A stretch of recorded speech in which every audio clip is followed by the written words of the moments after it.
All right, let's get started. Let's have some fun. First and foremost, thank you for having me back. The last time I was at a CypherCon, I realized I did some checking, was 2016. When we were over at whatever the heck the hotel, Fitster Hostel, stealing wine out of the online wine machine. Much fun was had with that one. All right, eyes wide shut. We're going to have some fun. All right, that's me. Large, hairy thing. I'm now hanging out with the New Spy crew on a consulting basis, geek, hacker, advisor, all that other shit. The piece I love on this one, Rachel Arnold. If you don't know her, follow her on LinkedIn and follow her podcast. If you do know her, she called me a Scottish security warlock. As far as I'm concerned, that's the only title I ever really need. So, eyes wide shut. Now, I am trying not to steal somebody's thunder. There is an amazing lady sitting in the front row right here who will have a conversation. I think you're right after me, aren't you? Right after me, all about sex and actually doing the right things and all that good stuff. Mine is not about doing the right things. Mine is about getting your dick caught on the internet. It's as simple as that. So here's the logic. Eyes Wide Shut. It was a film about sex, trust, marriage, learning things, and all this other good stuff. Now, if we take a step back and we look at it, is it like our industry? Is it like how we should be having our industry from a trust standpoint? You know, the ability from a CISO standpoint to trust what is going on in our industry, going in with the vendors, suppliers, and everybody else, because this is what it should be about. If somebody is going to handcuff you to some piece of bedroom, kitchen, or other equipment, you would hope two things. One, that they have lockpicks or keys to get you out. And secondly, they're not going to go shopping while they've handcuffed you. It's all about trust in our industry, or it should all be about trust. As we talk with the vendors and the suppliers and our partners and those around us, we should be able to trust what they tell us. When they tell us they can protect us, well, we know they're lying. Let's be very honest about this one, including some of the ones that are upstairs at the moment. Yay! I'll let you identify which ones they are. Recorded future. Clown strike. And it's the same thing. How many of you are on LinkedIn? Quick show of hands. How many of you get approached on a regular, consistent, almost daily basis going, hey, I got this really good product and I can solve all of your problems? Yeah, exactly. You don't know what my problems are. I mean, most of mine are on LinkedIn, so it's fairly easy to figure out what the hell mine are. But last I checked, in a relationship status, I would like to get to know you. There is the old saying, wine, dine, then 69 me. Okay?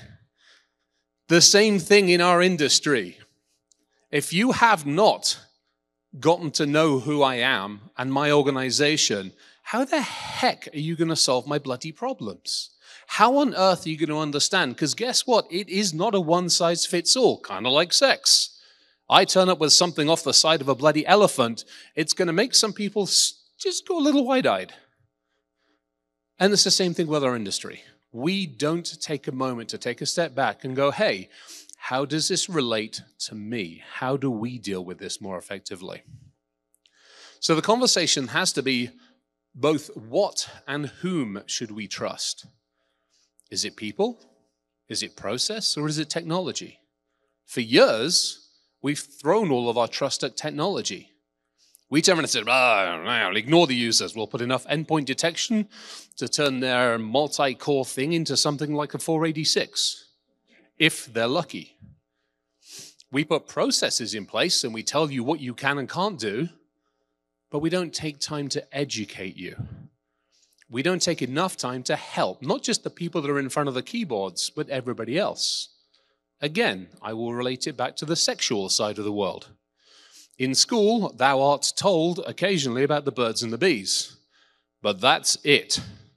All the rest of the weird and wonderful things you can do with man vegetables, you got to figure that shit out for yourself. I wear a kilt. I normally have man vegetables swinging freely, and I will leave that thought in your heads. All right, quite personal thing for a minute. Fuck it, I'm going to share it anyway. I didn't know until about 6 months ago what the hell manscaping was. I thought it was this. I had no fucking clue. I'm like, somebody said to me, do you manscape? And I'm like, yeah, I shave. They're like, no, do you manscape? I'm like, what the fuck do you mean? Do you take this thing that goes and cut shit and apply it to your... No! It's large, hairy, and Scottish. End of conversation. So look, is this being recorded? It is, isn't it? Oh, good. Another piece of evidence for the feds. All right. So literally, if we take a step back and go, look, in our own industry, let's ask some simple questions. Let's ignore the tech. Let's take a step away from everything else that we think we should be doing. And let's go, what should we actually do as technologists before we go anywhere else? Some simple things. As a CISO, and as anybody in our industry, first question you should ever ask, almost the first question, is what do we actually have? Because if you don't know what you got, how the smeg are you going to protect it? How many of you walked into the company, into the organization you have and gone, hey, how many computers have we got? IT gives you one answer. Network team give you another answer. Security give you a different answer. And the people team have issued a completely different number altogether. If you don't know what you got, how the smeg are you going to protect it? Let alone the next question, where the hell is it? Well, we protect the corporate environment. Great, what about the warehouse over there that's connected? Then, the even more difficult question, what's on it? What data do we have on this system? That's a harder one. I would lay money, not much, probably $1 or $2, on the fact that maybe 1 or 2 people in this room can raise their hand and know what assets they have at the physical level. But I bet if I said, how many of you know what digital assets you have, every bloody one of you is going to be sitting on your hands. And if that's the case, again, how the heck do we protect when we don't know what we have? Why are we out chasing all sorts of other baubles and lights when we don't even know the simple stuff? Then the next question is obviously, well, you've got it. Why the hell do you have it? Just because you had access to something 10 years ago, it doesn't mean you necessarily need to have access to it today. And then we go to the what should be on it, who owns it, and how often do we check? Another one of those calls out. According to compliance, we should check once a quarter. According to regular history that we're learning because of all the breaches that are going on, we should probably be checking on a daily basis. So how do we move from a reactive into a more proactive environment that we know what assets we have and where the smeg they are? Simple questions we should be asking. This shouldn't be complicated. And that still brings up the same question. Here's something simpler, and I'm actually going to talk about it upstairs in the next talk. This is not a plug for the next talk, but there are cats in the next talk. I normally do squirrels, but today, sitting on the airplane, because it's me, I finished my slides about an hour and a half ago, I put cats in it. Here's the very first question. When you walk into a company, first question I ask as anybody on the leadership side of it is, how do I kill you? And you get a different answer. You walk into the CFO and you go like, hey, how can I kill you? And he's like, huh? I'm like, how can I kill the company? I promise you're not yet on my target list. And he goes, well, if the markets go, bleh, then we're screwed. Walk into the manufacturing folks and he goes like, well, you put a handful of sand on that, we'd be screwed. Walk into the IT team, the leader of the IT team, she looks at you and goes, well, if this, and this happens, we're screwed. I walk into chief legal counsel and she goes, hey, this, and this, and this. Everybody's got a different idea. And as our security professionals, we need to be listening to that. We need to understand exactly what the critical assets and core systems are of an organization, because guess what? They probably don't know. And despite every single freaking vendor out there telling you they know how to protect you, they can't. The next one that tells me they can protect against unknown unknowns, I'm going to taser live on stage and I will put it up on YouTube again. And it won't be the nice taser. It won't be the one you just walk up and zip the one. It's the taser where if you take 2 extra steps backwards. See, normally when you taser somebody, you get fairly close and you can tase and you get 2 prongs in the chest and, well, it gets fun. Here's the tip. If you take an extra 2 steps backwards and you go gangster style, you could put 1 tip in the forehead and the other tip right in the groin. It's so much more fun. Okay, that's the vendor that says unknown unknowns. What else we got? And we know we can't protect it because of this. How many of you remember, I can't remember when it was. When was this? A couple of years ago, wasn't it? 2021. Okay, let's think about this. Half of the population of this room has man vegetables. The other half of the population either doesn't have man's vegetables, doesn't want man vegetables, doesn't care about man vegetables, or doesn't want to think about the stupid things anymore. The half of the population, why the hell would you put your penis in a cellmate and then put it in an internet-connected device with default user ID and password? Really? There are better ways of doing this. And this comes back to us with our assets. If our asset is our certain man vegetables, you would hope that somebody would ask, if I'm going to put them on the internet, did somebody check the software? Did somebody do a code review? Did somebody actually look at the technology, the organization, the company, the cloud that they're on, and make sure the damn thing is secure? Because I don't mind. If you want to put your man vegetables on the internet, go for it. Have fun. I'm more than happy to hack them from a plane. That would be a new one. Planes, trains, and penises. So we don't do a good job of looking after ourselves, let alone the vendors and suppliers around us. So what do we do about it? I've got a couple of ideas. Here's one, the pencil test. Not the penis test, the pencil test. How many of you are crying out for new people on your teams? A couple of you, some of you. All right, there's these wonderful things. They're called interns. Okay? Not only are they called interns, there's also this wonderful thing called an apprenticeship. Now, they don't have to be expensive. This is a nice thing. You can go back to the CFO and go, hey, we would like to bring people up through the ranks. We don't want to put a job description out that says we need the most junior person on the planet with 6 years of experience, a CISSP, and the ability to do handstands in the server room. We want somebody that can handle a pencil. Not a pen. Haven't graduated to a pen. They need a pencil. And we're going to make them walk around and count assets.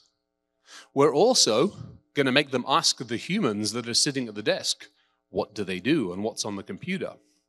We're going to teach them communication skills, mathematics skills, eloquence of technology, and a few other things. How does a business work?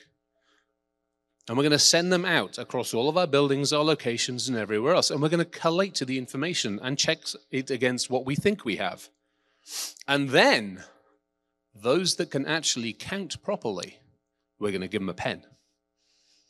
And now we have provided a pipeline for assets to come into the company. We've given some people an opportunity. We've given them experience. We've helped them. And for those of you that are sitting on that, we need the help, or those people that are sitting there going, how do I get into the industry? Do that stuff at your local community center, place of worship, or anywhere else you might be. Because then, once you figure out what you got, you can start asking these awkward questions. Is it patched? Whose bloody cloud is it on? And is it one that we know about, or did somebody sneak it in? We got all these simple questions. This is easy stuff. This isn't hard work. This isn't complicated. This doesn't involve you having to go out there and spend a ton of money. These are questions we can all ask. Who owns it? Because it sure as heck isn't IT or security. The business. Now we have ownership of an asset and a product. Now we can actually work with the business to understand maybe data classification, data handling, data management models.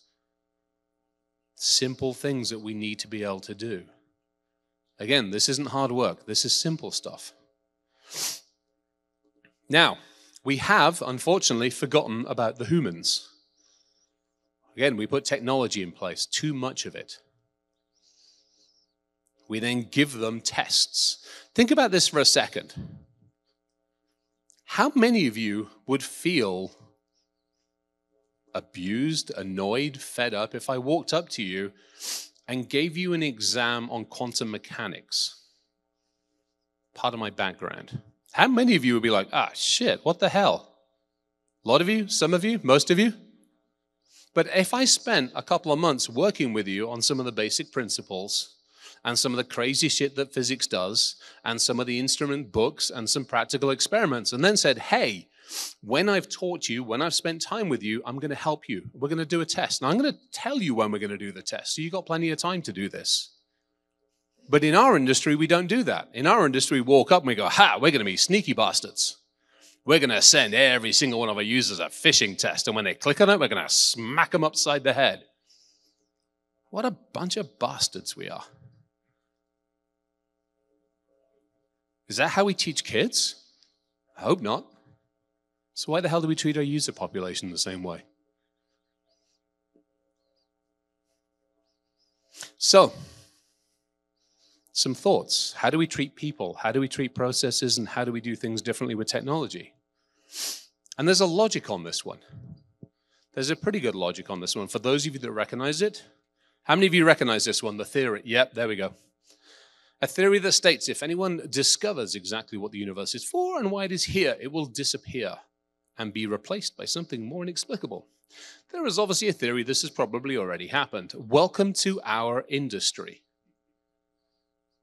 Ooh, I got lights. Why do I have lights? Did somebody lean up against the lights? Which one of you assholes has got a flipper? They haven't banned flippers here yet, have they? Actually, take the lights down. It's really freaking cool. Everybody with the badges is really, really cool. All right. So here's the thing. This is what drives me nuts. We keep talking in absolutes in our industry. There aren't that many absolutes. We're not one of them. How do we help? How do we teach people that this is a journey? How do we help organizations understand what to do when something happens? Again, one of the talks we're talking about in a minute. What happens when all the shit goes wrong? And by the way, this is a shout out to our industry, and it's not a friendly one. We have, in the short years that we have been in this industry, give or take a bit, if we just go, say, from the 80s, so 40 years. In 40-ish years, we have minted over 360 billionaires just in our industry. The entire finance industry, for its thousands of years, is only 5 ahead of us. So we mint billionaires on a monthly basis, and we lose still millions of pieces of data every single day. Something there is not right. The reason I hope most of us are here is to protect those around us. So the next time the vendor or the partner says, hey, let's go golfing, tell them to fuck off. The next time I'm like, hey, let's go for a steak dinner so I can wine, dine, and 69 you, smack them upside the head with a wet fish, then tell them to get lost. And go find somebody who's just going to partner with you, who's going to walk alongside you. And when shit goes wrong, they don't point the finger at you. They work with you. Our job is not to mint billionaires. Our job is a simple one, to do as effective a job as we can to protect those around us. Kind of like the sexual conversation we're having as well. It's all about trust. So, I like this one. I don't know why, but I like it. It's kind of cool. In closing, hug the volunteers. With consent, please. Otherwise, the volunteer is allowed to bite you, as noted below. Second one. It took me a long time to find that picture. I wanted a knitted penis. Have you ever tried on a work computer to type in knitted penis picture? I'm going to get... Did you want a knitted penis picture? Oh my gosh. All right, well, that would have saved me a conversation with HR, let's face it. I'm still waiting for it to happen, but it came up as a flagged site, and I'm like, yes, HR violation. This industry is full of amazing people. There are some dicks in this industry. Don't be one of them. Share. The only way we win in this industry, the only way we can help each other is, guess what? Share. This isn't just an industry, kind of like those of us that came out of .mil and .gov. This is family. Treat it as such. And lastly, should you find yourself in this particular situation, the chances are you didn't question everything first. Too many people in our industry are afraid to ask questions. If you hear an acronym, or somebody says something, or somebody tells you something, tells you it is an inevitability, it is an absolute, we don't like sticking our hand up going, what in hell's name are you talking about? Break the mold, be the one at the front, ask the awkward questions. That is our job. All right. With that, I'm going to shut the heck up, pack the heck up, and head upstairs. Thank you very, very much, everybody. Hugely appreciate it.